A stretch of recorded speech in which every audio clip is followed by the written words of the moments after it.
Haxamayak, everybody. Are we having a good feast? Woo! What's been your favorite part so far?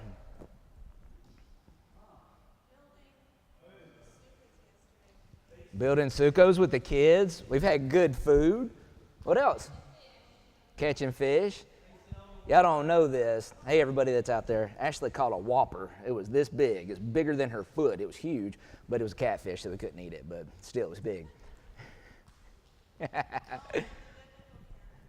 Hey, man, we've had some really cool Sukkot schools. The biblical characters have showed up. We got to see Yochanan the Immerser yesterday, and that was really, really cool. Today we get to meet YHWH, and so that's going to be fun. We had good food. We had good friends. Before I get into this, I want to thank everybody. You've all done really, really, really hard work while we've been here. Everybody's banded together. We've had people in and out of the kitchen. Everybody's made sure the place has been clean. Thank y'all for that. But something happened 2 days ago that really made me feel good about our family here. We had a little bit of adversity. We had that storm come through. And, it was a hurricane. It was a tropical storm. And without anybody thinking about one person, y'all all banded together, got out there, made sure that the tents that flipped over got righted, except for the one that just couldn't be righted. We had one collapse, and there's just no resurrection there. But everybody jumped together. Y'all got out there, got wet together. Y'all made sure that everybody's stuff was taken care of together. So I really, really, really want to thank y'all for doing that, because that really made me feel a part of that. I've got a family that's willing to go out there and band together like that. So thank y'all for that. All right, today's message, I still haven't figured out what the name of it's going to be. So it's either going to be As a Man Believeth or You Are a Treasured Possession. So we'll see which one it goes to. So let's turn to our scriptures. We're going to start out in Exodus 19.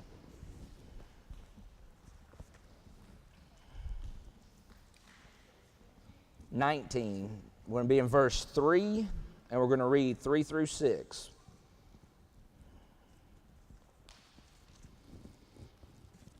And today I'm reading out of TS 2008, so we're on page 77. We're going to be starting in verse 3, and we're going to go through 6.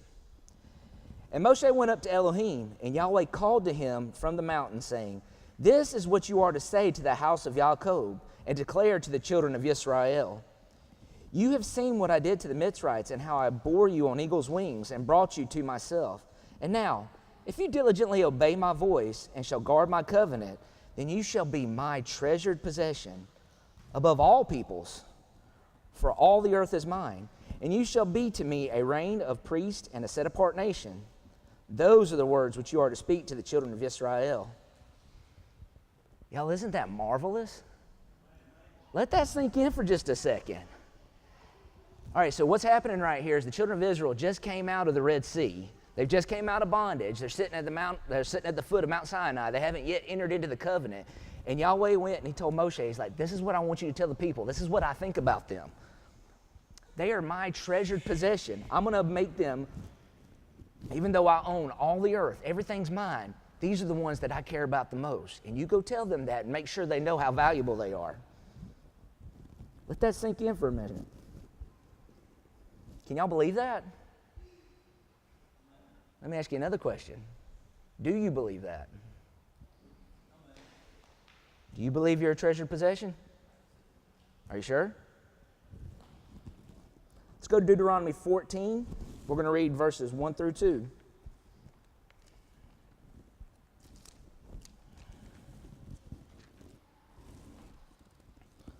It's going to be on page 201.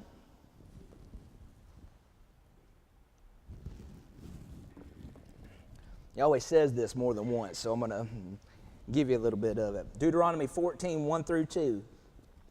"You are the children of Yahweh your Elohim." That right there unto itself is refreshing, y'all. You're not just the children of Israel. You are children of Yahweh your Elohim. "Do not cut yourselves, nor shave the front of your head for the dead. For you are a set-apart people to Yahweh your Elohim, and Yahweh has chosen you."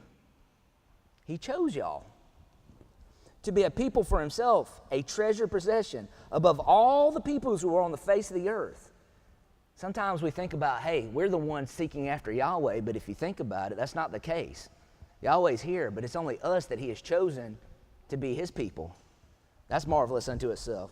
Let's go look at another one, Deuteronomy 26.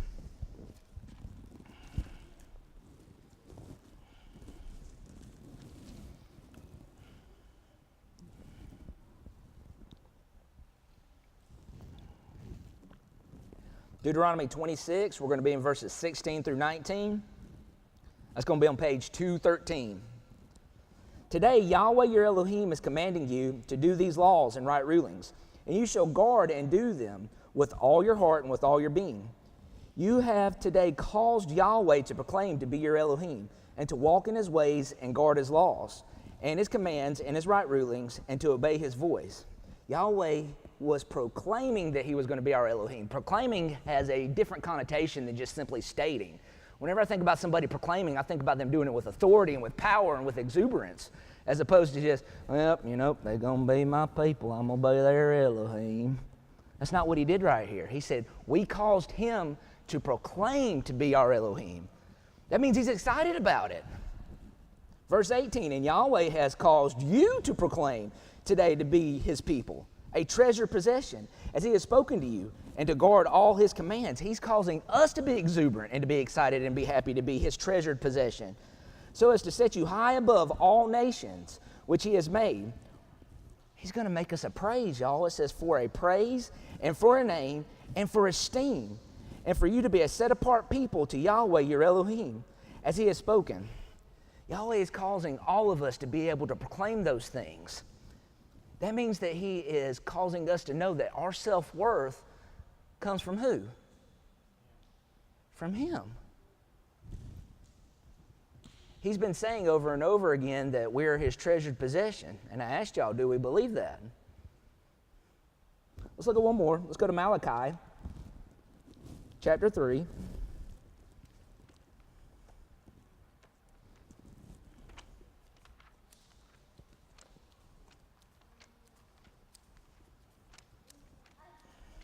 I might need help with Malachi.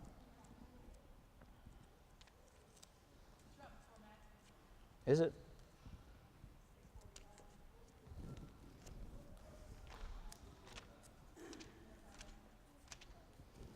All right. It's going to be on 646 in the new ISR. We're going to read a lot here. It's going to be 6 through 18. Malachi 3, 6 through 18. For I am Yahweh, I shall not change, and you, O sons of Jacob, shall not come to an end. That's pretty cool unto itself. He's saying this is not going to end here. For the days of your fathers you have turned aside from my laws, and did not guard them.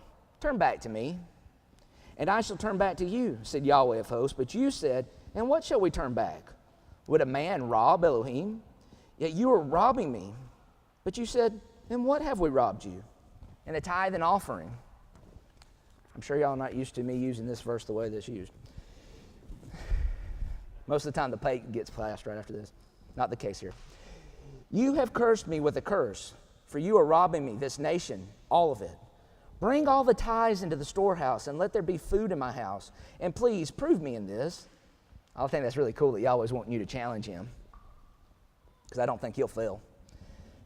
Said Yahweh of hosts, whether I do not open for you the windows of the heavens, and shall pour out for you boundless blessings. And I shall rebuke the devourer for you, so that it does not destroy the fruit of your ground, nor does the vine fail to bear fruit for you in the field, said Yahweh of hosts. And all the nations shall call you blessed, for you shall be a land of delight. How you like them apples? And Yahweh of hosts, said Yahweh of hosts, your words have been harsh against me, said Yahweh. But you have said, what have we spoken against you? You have said, it is worthless to serve Elohim. And what did we gain when we guarded his charge, and when we walked as mourners before Yahweh of hosts? And now we are calling the proud blessed. Not only are the doers of wrongness built up, but they also try Elohim and escape. What does that sound like? This kind of sound like today. Let's look at the next verse. Then shall those who fear Yahweh speak to one another, and Yahweh listen and hear. And a book of remembrance be written before him of those who fear Yahweh and those who think upon his name. What does that sound like? That sounds like today, and that sounds like us. And they shall be mine, said Yahweh of hosts. On that day I prepare a treasured possession, and I shall spare them as a man spares his own son who serves him. Doesn't that sound so good? Then you shall again see the difference between the righteous and the wrong, between the one who serves Elohim and one who does not serve Elohim. Now let me ask y'all, what do y'all think Yahweh does? We just proved over and over and over again that Yahweh considers us his treasured possession. Even after things have went bad, wrong is being considered good, but he's still saying, when y'all turn to me, when you meditate on my name, when you think about me and turn to me, you're still my treasured possession. How do we think Yahweh takes care of that which he treasures? Let's check it out.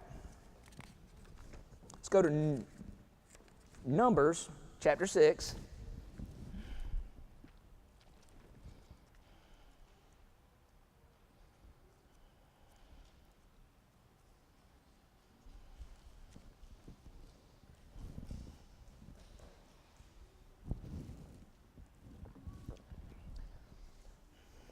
It's going to be Numbers chapter 6. We're going to read verses 22 through 26. And one of the reasons why I like this scripture so much, not that there's any scripture that I don't like, but this one in particular is kind of cool because Yahweh tells Moshe to go tell Aharon to do something for his people. Yahweh's very concerned about how the people view themselves and what they think. And so he says, I want you to go out and I want you to bless these people, and these are the things you say to them. Verse 22. And Yahweh spoke to Moshe, saying, speak to Aharon and his sons, saying, this is how you bless the children of Israel. Say to them, Yahweh bless you and guard you. Yahweh make his face to shine upon you and show favor to you. Yahweh lift up his face upon you and give you peace. I say this over my children just about every night. We'll do it in the Hebrew, and then we'll do it in English, and then we'll start our prayers with it. And one day it dawned on me just how powerful this thing is. Yahweh bless you. I kind of have an understanding what that means because he's got it set out in Deuteronomy 28 what those things will be. But the next part about it, and Yahweh's going to guard you. I didn't exactly get my mind wrapped around that. So the next day, I was at work, and Miles was there. Miles is an Army Ranger. And I asked Miles, I said, Miles, what is it like to be on security detail? What does that mean to guard something? And he thought about it for a second, and he said that whenever you're on security detail, your job is to make sure no harm comes to whatever you're guarding. And he said, but it's more than that. He's like, when you're moving with it, he's like, your job is to look way out in advance and to see any kinds of threats and to make sure that whatever you're guarding never even comes in contact to those threats. He said, you sit there and you look out and you're vigilant about what's going on in front of you. If you need to change paths, you go this way, you go that way. But the whole point is to protect that package and make sure no harm comes to that. And I said, wow, you mean to tell me the maker and ruler of the entire universe is saying, I'm going to do that for you? Wow. That is what Yahweh does to his treasured possession. Now let that sink in for a second.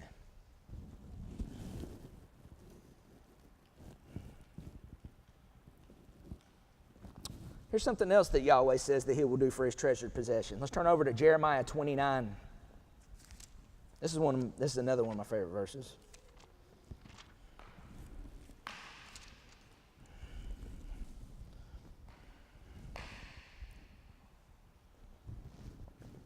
It's going to be Jeremiah 29. We're just going to read one verse here. It's going to be 29:11. For I know the plans I am planning for you, declares Yahweh. Plans of peace and not evil, to give you a future and an expectancy. Yahweh not only is planning on making sure we don't have any evil happen to us, he's making sure that our future is something that's good, that we're going to have an expectancy to be able to go after.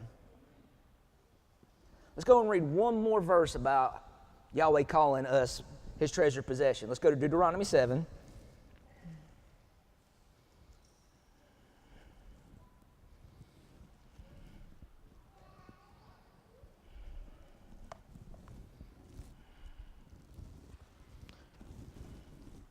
We're going to be on page 194.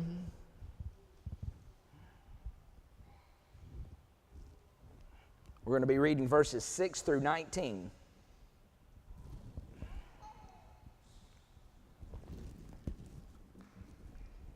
All right, Deuteronomy 7:6. For you are a set-apart people to Yahweh, your Elohim. That's something else that's never, really fully resonated with me, what it means to be set apart. Because, when we read it in the KJV, it said holy, and that still didn't have my mind wrapped around that. But when you say set apart, that means it's something totally different than anything else. It's over here. When you have something of value, you keep it with everything else? Or do you put it over here to make sure that no harm becomes of it? You might put it in a vault, you do something, and you put it over here. Maybe that's the reason why he put us in our own land. Idea. But we are set apart people to Yahweh, your Elohim. Yahweh, Elohim, has chosen you to be his people, not the other way around. It gets to be that way, but Yahweh chose you to be his people. A treasured possession above all the peoples on the face of the earth. Yahweh did not set his love on you, nor choose you because you were more numerous than any other people, for you were the least of all the people, but because of Yahweh loving you. You hear that? Yahweh is loving you. And because of him guarding the oath which he swore to his fathers, Yahweh has brought you out with a strong hand and redeemed you from the house of bondage, from the hand of Pharaoh, sovereign of Mitzrayim. And you shall know that Yahweh, your Elohim, he is Elohim. Now, I asked you before, did you really believe that about being his treasured possession? And the next verse really makes me believe it, because Yahweh said it, and it says right here that Yahweh Elohim is a trustworthy El. So I'm going to believe him. Guarding covenant and kindness for 1,000 generations with those who love him and those who guard his commands, but repaying those who hate him to their face, to destroy them. He does not delay to do so with him who hates him. He repays him to his face. And you shall guard the command and the laws and the right rulings which I command you today, to do them. And it shall be, because you hear these right rulings and shall guard and do them, that Yahweh your Elohim shall guard with you the covenant and the kindness which he swore to your fathers, and shall love you and bless you and increase you. Here we're going to go to how he treats his treasured possession. And shall bless the fruit of your womb and the fruit of your land, your grain and your new wine and your oil, the increase of your cattle and the offspring of your flock in the land of which he swore to your fathers to give you.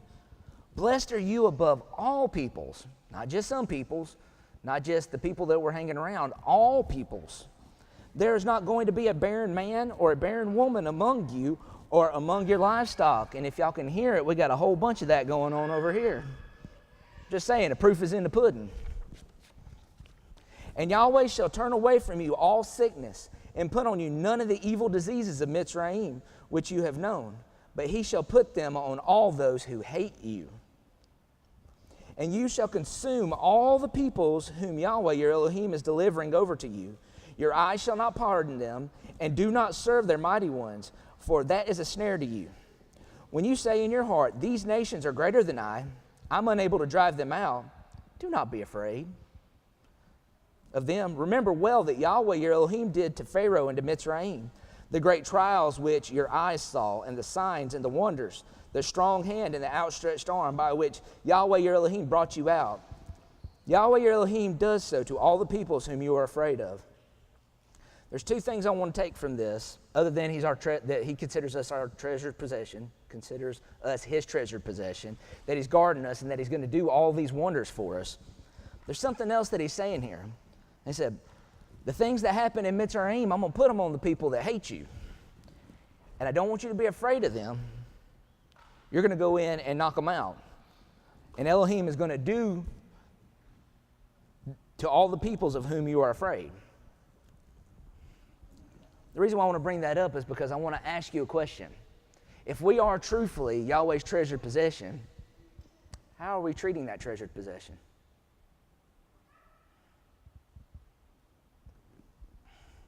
There's something going on with my people, and I'm not exactly sure what it is. I'm confident it's something that Hashatan put into play long ago. But my people no longer regard themselves as valuable. They definitely don't see themselves as being a treasured possession of Yahweh.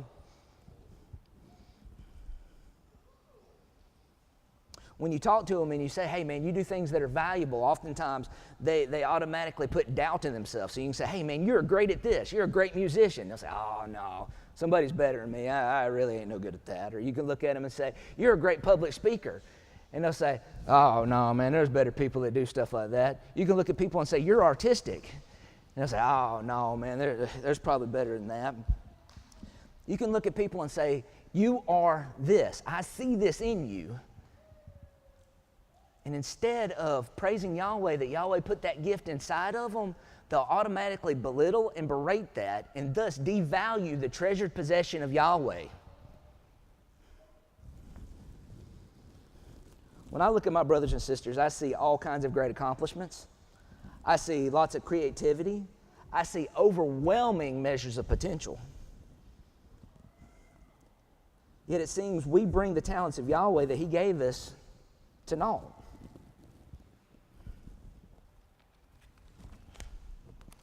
And in doing so, it almost makes Yahweh a liar.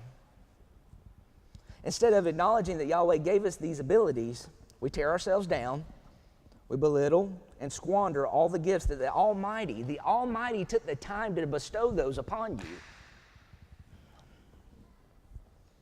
And this is killing the spirit of my people.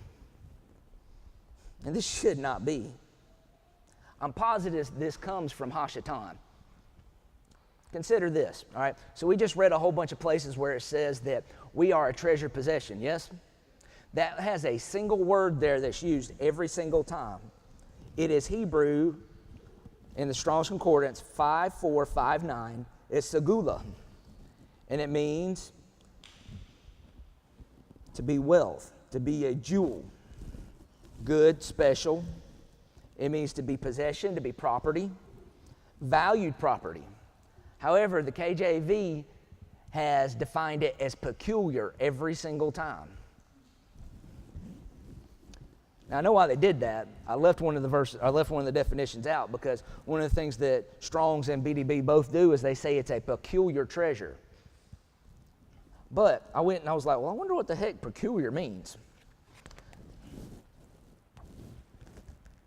So I went and looked it up on dictionary.com, and y'all know what definition number 1 is? Quit, Dad. Weird, odd, or queer. What did Hashatan just do? He just took this big thing that Yahweh was trying to convey to His people and say, I care about y'all. This is what I think about y'all. And He turned it into something that was meaningless and worthless. And we took it hook, line, and sinker. I mean, hook, line, and sinker. We've put it deep down inside of ourselves, and it keeps coming out.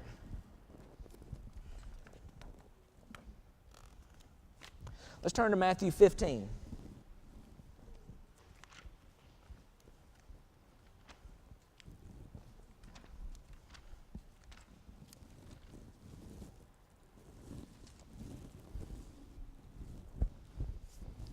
We're going to read verses 11 through 20.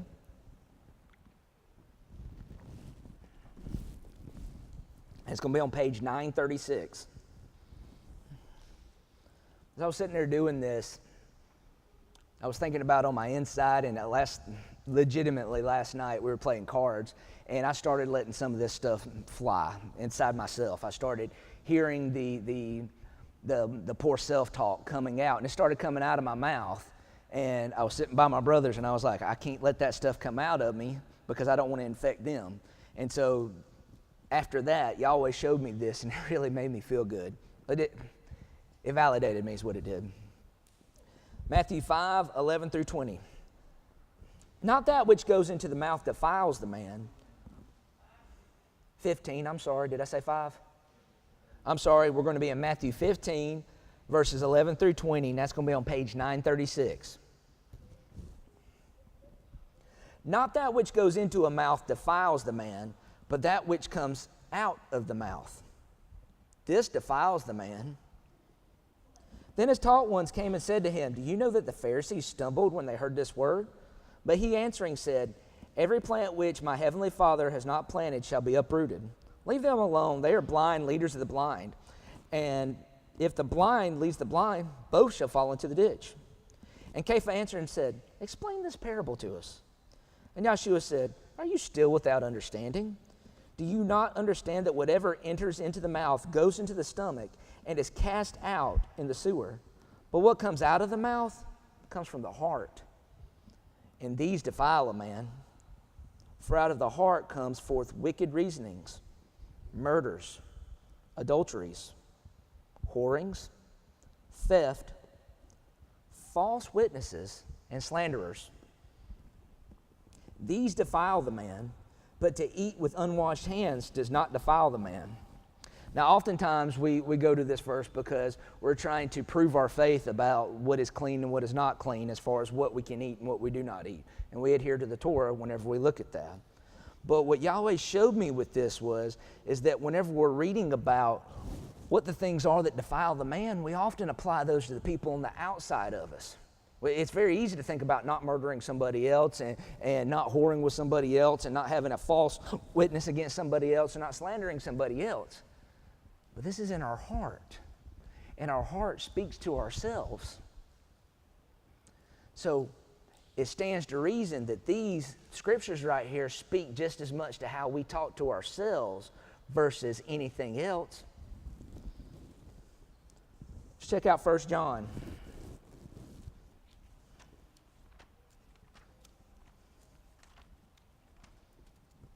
We're going to come back to that with the what defiles ourselves here in just a second, okay?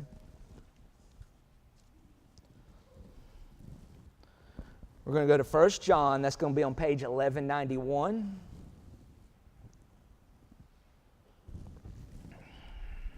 And we're going to be in chapter 2. We're going to read verses 4 through 7. The one who says, I know him, and does not guard his commands, is a liar, and the truth is not in him. But whoever guards his word, truly the love of Elohim has been perfected in him. By this we know we are in him. The one who says he stays in him ought himself to walk, even as he walked. Beloved, I write no fresh command to you, but an old command which you have had from the beginning. The old command is the word which is heard from the beginning. I want you to think about the two parts here, all right? There's the part about these commands that we're talking about, and then there's also the part about if we know what Yeshua was like, we ought to walk even as he walked. Let's look at the command part first, and then we'll come back to the other. So what were the commands that Yeshua said were the great command? That's right. Let's go read them firsthand. Matthew 22.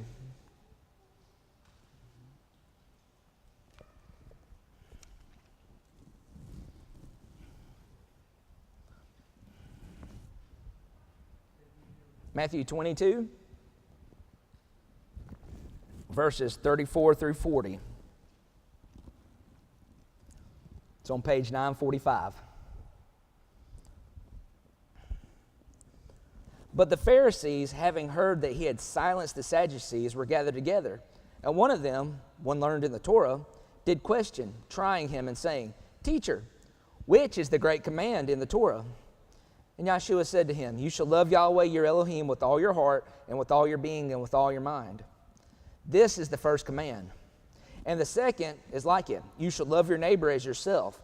On these two commands hang all the Torah and the prophets. Now, I got to tell you, as I'm sitting here with my brothers and I'm watching what goes on at Tabernacles and I have the privilege of being part of your lives, I can see very well that we excel in loving Yahweh with all our heart and all our being and all our mind. Do we always have improving? Yes. Are we doing a good job? Yes. I also see that specifically after I watched how y'all jumped in there and started putting people's tents up and flipping tents back over and getting people out of the water and staying wet and wet and wet and continuing to get people taken care of, that y'all are doing a great job with loving your neighbor. But what are y'all doing with loving yourself? How you doing with that one? Let's look back at Matthew 15, 17 through 20.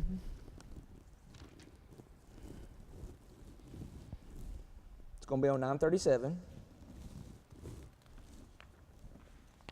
And we're just going to read 17 through 20 with the emphasis on the last part. Do you not understand that whatever enters into the mouth goes into the stomach and is cast into the sewer, but that what comes out of the mouth comes from the heart, and these defile a man? For out of the heart comes forth wicked reasonings, murders, adulteries, whorings, theft, false witnesses, and slanders. These defile the man, but to eat with unwashed hands does not defile the man. We're pretty good with not murdering somebody. But when we sit there and we have poor self-talk and we tell ourselves we're not good at what we're doing, or we're not killing ourselves by killing our spirit, every time we belittle and berate ourselves from the inside, we're doing that. When we downgrade ourselves from being the treasured possession that Yahweh says we are, to whatever that peculiar picture is that we have set in our mind that's not real, haven't we done that? I would say this, that every time we do that, that's wicked reasonings. Because that's not what Yahweh has inside of you. That's not what Yahweh has set forth for you. He wouldn't have chose you if he thought that was the case. We already just said that was murdering ourselves. One could consider it being adultery, because you're not being true to yourself. The thing that Yahweh put and designed you to be, you're not being true to that. And if you're sitting there making yourself be somebody else and you're spending a whole lot of time with somebody else, that's also not being true, so that's whoring. You're stealing from yourself. You're not giving yourself the privilege to become the amazing thing that Yahweh designed you to be. So there's the thefts. That's flat out false reasonings, y'all. Y'all were designed and created by the Almighty to be amazing at what you do. He said he was going to make you to ride on the heights of the heavens. He didn't say he was going to make y'all be the scum on the bottom of people's shoes. And to say anything else other than Yahweh chose you to be his treasured possession is flat out slander, and I do not agree with it. All those things come from the heart unless you take control of it and tell it, no, we're not going to do that. Until you start letting the light that Yahweh was going to put inside of you shine forth and cast a shadow on those things so that they can't even be there. It cannot be a house divided and it stand. You have to choose one or you have to choose the other. Yahweh chose you, which means he knows you have it inside of you. When these kind of things come out of our mouths, that is proof that they have taken root in our hearts. Let's go check out Proverbs 18, 20 through 21.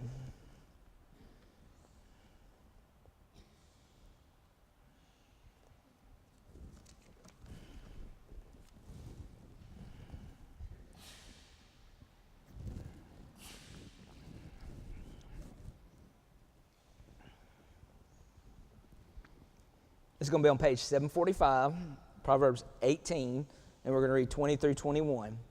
A man's stomach is satisfied from the fruit of his what? What's coming out of your mouth? And if it's coming out of your mouth, where's it coming from, according to YHWH? He is satisfied with the increase of his lips. Death and life are in the power of the tongue, and those loving it eat its fruit.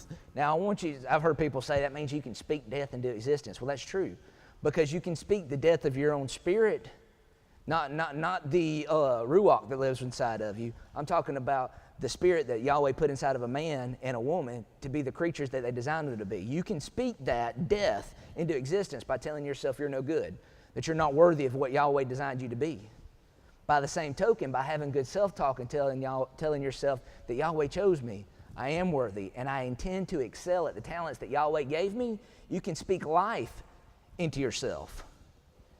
And those loving it eat its fruit. There's fruit. There's both fruit there. There's death fruit and there's life fruit. Which one are you going to choose to eat?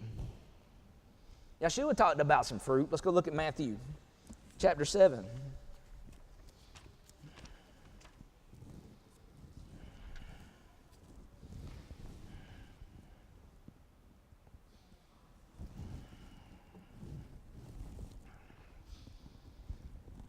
We're going to be on page 925.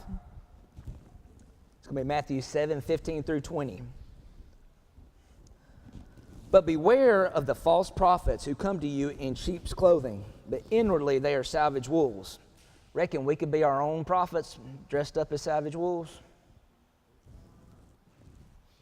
Do we have that power?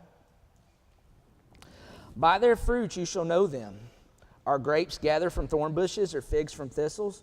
So every tree yields good fruit, but a rotten tree yields wicked fruit. A good tree is unable to yield wicked fruit, and a rotten tree to yield good fruit. Every tree that does not bear good fruit is cut down and thrown into the fire. So then, by their fruits you shall know them. What kind of fruits are the talks that you have with yourself producing in your life? Are they telling you you're a treasured possession? Think about that. Remember what it says in 1 John, y'all don't have to turn there, it's 1 John 2:6. The one who says he stays in him ought himself to walk even as he walked. Now, I want you to think about some of those conversations that you have with yourself. I don't want you to dwell on them very much because I don't like them.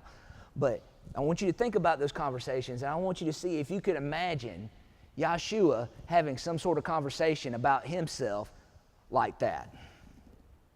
You couldn't? I have a hard time believing that. I really have a hard time believing that because Yahshua went and he did some very, very interesting things, and people were gravitated to him.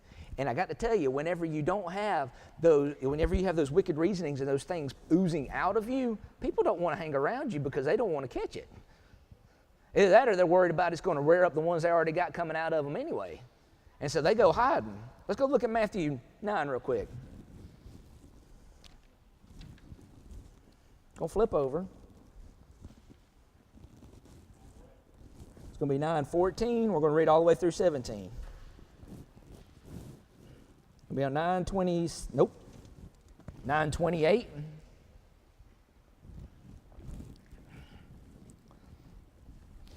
And coming to the taught ones, he, and this is talking about Yahshua, saw a large crowd around them, and the scribes disputing with them. And immediately, when all the crowd saw him, they were greatly astonished, and running near, greeted him. What y'all reckon they were greatly astonished about him for? So I got to tell you, at this time in the world, Yahshua is an oddity.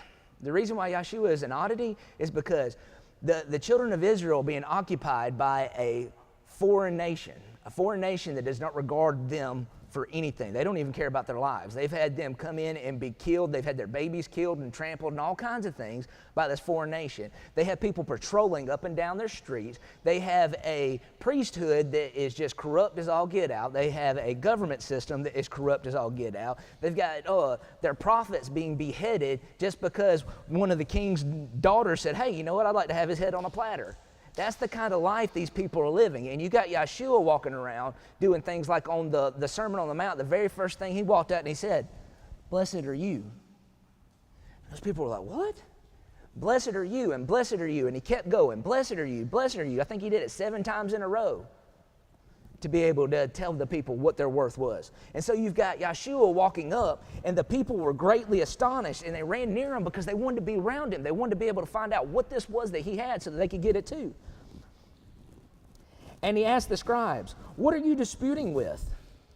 And one of the crowd answering said, teacher, I brought my son who has a dumb spirit, and whenever it seizes him, he throws him down, and he foams at the mouth and gnashes his teeth, and he wastes away. And I spoke to your taught ones, and that they should cast him out, but they were not able. Reckon whenever we got that poor self-taught, that could possibly be an unclean spirit. And he answered him and said, O unbelieving generation, how long shall I be with you? How long shall I put up with you? Bring him to me. So they brought him to him. And when he saw him, immediately the spirit threw him into convulsions. And falling on the ground, he rolled about, foaming at the mouth. And he asked his father, how long has it been like this? And he said, from childhood. And often he has thrown him both into the fire and into water to destroy him. But if it is at all possible for you, have compassion and help us. I'd be running towards him too. And Yahshua said to them, listen to this.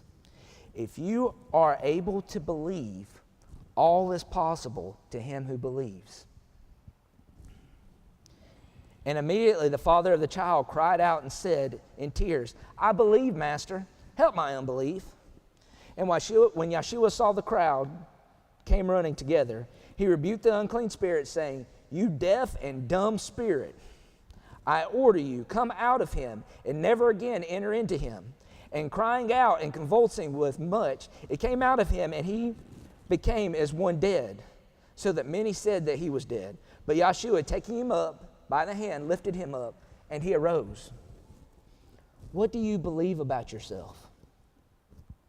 It's said what you sit there and think about the most is oftentimes what you will become. Do you believe that you are capable of what you have been put to do? Are you a capable mom? Are you a capable dad? Are you a capable brother and a guitarist? Are you a capable speaker? A capable Meemaw? A capable Jeannie? A capable Joanne? A capable everybody in here? Are you capable? Do you believe that on the inside of you?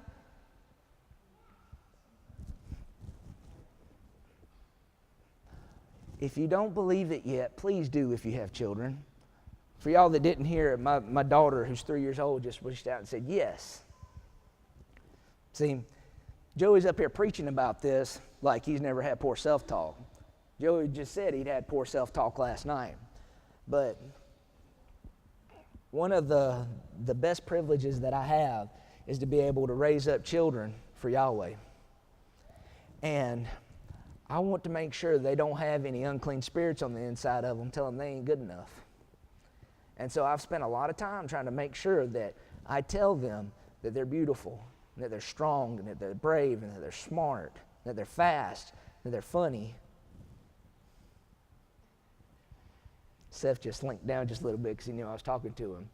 We say these things over and over again because what I want to do is I want to make sure they have those things rolling around in their head. I don't want the world, I don't want Hashatan telling them they're not treasured possessions. And it's my duty as their dad, as their priest, I'm the priest of my household, to make sure that this imparted word is put in their inward parts and that it takes root and grows and bears fruit.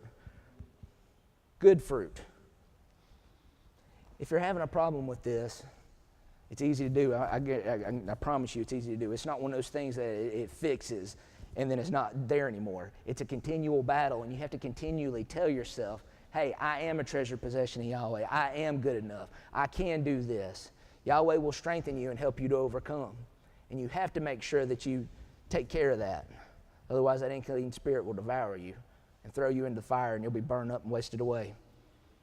And that's not what Yahweh intended to do with his talents.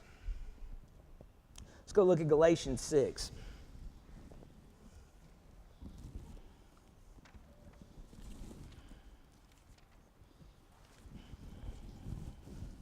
Talking about spirits here.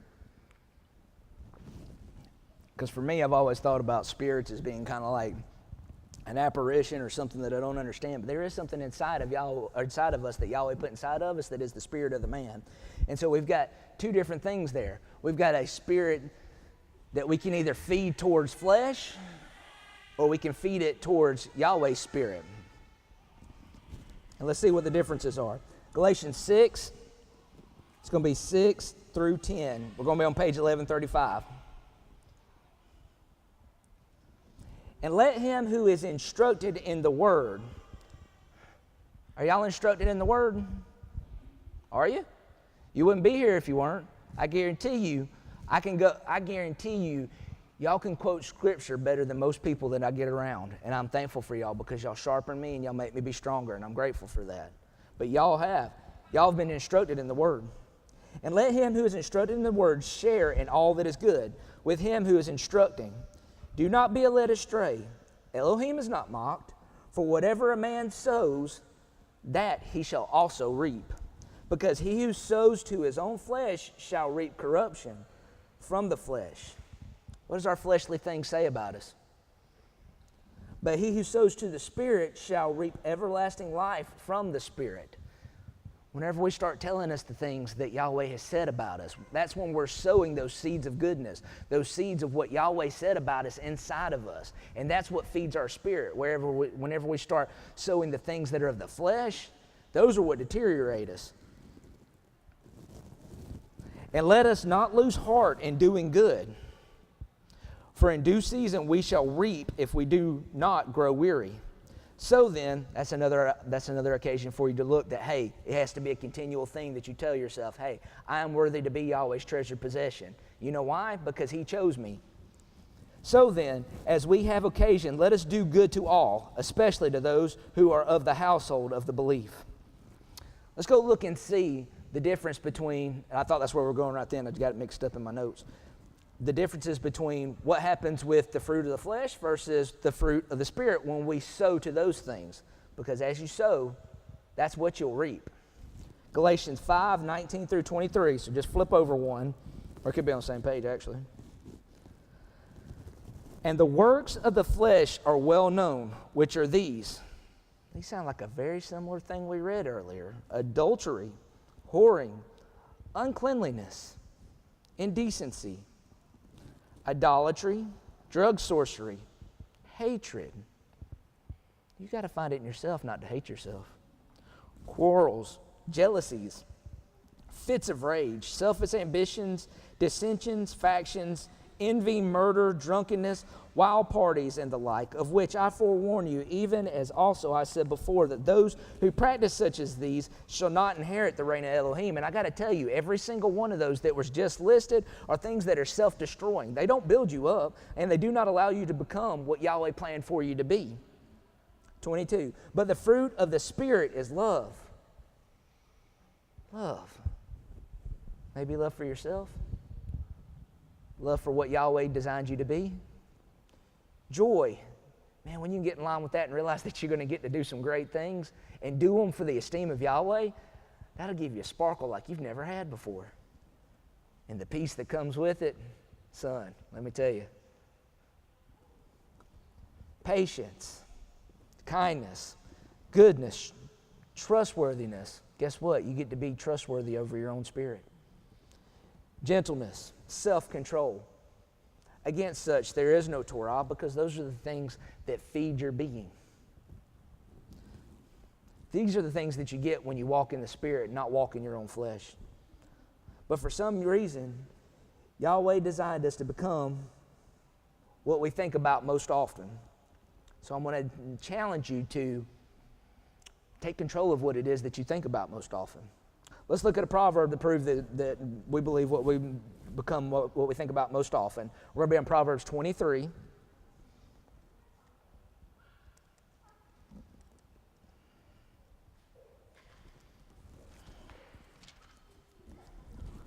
We're going to be reading 6 and 7.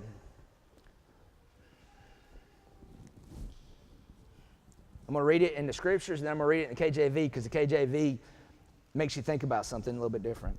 Do not eat the bread of one having an evil eye, nor desire his delicacies, for as he reckons in his life, so is he. Eat and drink, he says to you, but his heart is not with you. In the KJV it says, I'm just going to read verse 27. For as he thinketh in his heart, so he is. Eat and drink, says he, but his heart is not with thee. The reason why I say that is because Yahweh has designed us to be able to think about, that we become what we think about most often, whether it's good, whether it's bad. In this case, this guy was thinking about things that were bad. And if you went after him, you would be like him, and you would become not what Yahweh wanted you to be. However, if you change what you're thinking about most often, you will become exactly what it is that you're thinking about. If you think you are not Yahweh's treasured possession, guess what? You won't be. If you think you are talented, you're right. You are talented. If you think that you are worthy of being loved, you are. All those things that you think about, whatever it is you think about, you will become. It's just the way that it is. It's almost like whenever there's a field outside, if you go and you plant corn inside the field, corn is going to grow. The ground doesn't care what you put into it. Corn is going to grow. However, if you go out there and you plant something like, I don't know, what's something that's poisonous? Poke salad. Yeah, let's put some poison ivy out there. If you go out there and plant poison ivy, what's going to grow? Poison ivy, all right? The ground don't care what it is you're putting into it. Our bodies don't care really what we're putting into it. It's going to grow whatever you plant in there. And whatever you sow in there is what you're going to reap. And it's up to you to decide right here and right now, what are you going to plant each and every single day? Because as you sow, so shall you reap. Proverbs 3, 5 through 8. You don't have to turn there. I'll read it real quick. Trust in Yahweh with all your heart, and lean not on your own understanding. Know him in all your ways, and he makes your paths straight. Do not be wise in your own eyes. Fear Yahweh and turn away from evil. What evil is he talking about? Is it the evil of being outside the Torah? Maybe. Or could it be, all of a sudden I'm wise in my own eyes and I'm going to have the authority to tell myself what my own opinion of myself is and transgress what it was that Yahweh says that I am? Is that being wise in your own eyes? If you turn away from doing that and you fear Yahweh, verse 8 says, it is healing to your navel and moistening to your bones. If you're willing to trust in Yahweh with all your heart and meditate on that, He will guard you. He will be what's out in front of you, and He will make sure no harm becomes of you. He said this about you: I have plans for you, great plans and expectancy in the future. That's what I do to my treasured possession. I take care of it. And if you will meditate on that you are His treasured possession, those things will take root in your heart, and you'll accomplish great things. Yahweh has lots and lots planned for you. And I think then, if we're able to do that, that's whenever we'll truly be walking like Yeshua. Yevrakeka Yahweh va'ishmereka, Ya'ir Yahweh panavaleka vikaneka, Yasai Yahweh panavaleka v'yasimlecha shalom. Yahweh bless you and guard you. Yahweh make His face to shine upon you. Yahweh lift up His face upon you and give you perfect and complete peace. Hallelujah.